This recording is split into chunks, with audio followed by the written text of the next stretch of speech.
Hola, bienvenidos a este video tutorial de Infra Networking. Durante el mismo vamos a ver cómo podemos crear una base de datos MySQL. Para ello basta con trasladarnos a este grupo de elementos donde pone base de datos y seleccionar la opción base de datos MySQL. Una vez seleccionada vamos a llegar a una pantalla donde vamos a poder hacer dos tipos de cosas. Tanto crear y trabajar con bases de datos MySQL como crear y trabajar con usuarios MySQL. Bueno, vamos a ver cómo hacerlo. En primer lugar, podemos crear una nueva base de datos. ¿Cómo se hace? Pues muy sencillo. Vemos aquí que pone crear una nueva base de datos. Vemos que comienza con un prefijo denominado tu sitio subrayado. Y aquí podemos crear una base de datos cualquiera. Por ejemplo, vamos a denominarla productos. Una vez que le hemos dado el nombre y pulsamos en crear, si todo ha ido bien y no nos hemos equivocado, nos va a salir este mensaje satisfactorio. Pulsamos en el botón volver y podremos observar aquí abajo, donde aparecen esta opción de modificar bases de datos, que pinchando aquí, tanto para verificar como para reparar base de datos, nos va a aparecer las bases de datos que ya tuviéramos, por ejemplo, esta anterior que se denominaba tienda, y la base de datos nueva que tenemos, productos. Por ejemplo, si queremos verificar que la base de datos es correcta, podemos pinchar aquí, verificar la base de datos y nos diría si tiene algún problema. Le vamos a pulsar a volver y volvemos aquí. Bueno, aquí tendríamos una lista de las bases de datos que tenemos en este momento. Vemos que aquí ahora mismo pues tenemos como ejemplo 2 y el usuario o los usuarios que están asociadas a esta base de datos. Podemos comprobar que la nuestra todavía no tiene ningún usuario privilegiado. ¿Qué tendríamos que hacer? Vamos un poquito más hacia abajo dentro de la ventana y podemos comprobar aquí que hay una opción que se llama usuarios MySQL. Bueno, pues aquí lo que vamos a hacer es añadir un nuevo usuario y luego asociarle a la base de datos productos. Por ejemplo, vamos a llamarle usu productos.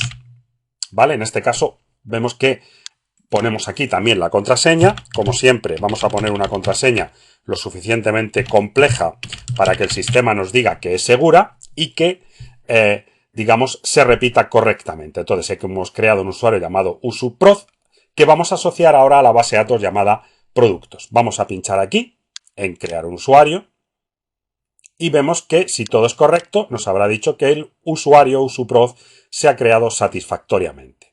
Le damos a botón volver y ya solo nos queda un último paso, que es, si bajamos al final de esta página, podremos comprobar que podemos añadir un usuario a una determinada base de datos. Entonces, vamos a seleccionar nuestro usuario recién creado, usuprod.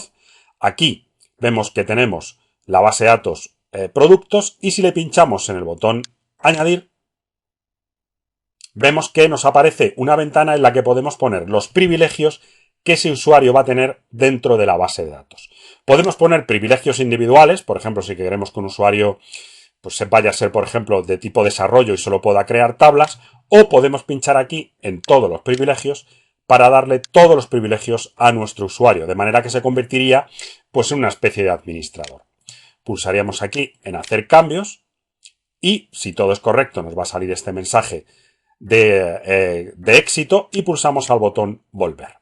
Bueno, si ahora vamos a esta parte donde teníamos la base de datos que tenemos en este momento, base de datos actuales, podemos comprobar que la base de datos productos ya tiene asociado el usuario usuproduct como usuario con privilegio. Si nos vamos al final de esta ventana, podemos comprobar también que tenemos una serie de usuarios que están asociados a estas bases de datos anteriores. Podemos ver aquí pues 2 usuarios, incluido el nuestro que acabamos de crear. Bueno, en definitiva, desde esta ventana podemos tanto crear bases de datos como usuarios y asociar esos usuarios a las bases de datos que hemos creado. Bien, espero que os haya gustado este video tutorial y os espero en el próximo.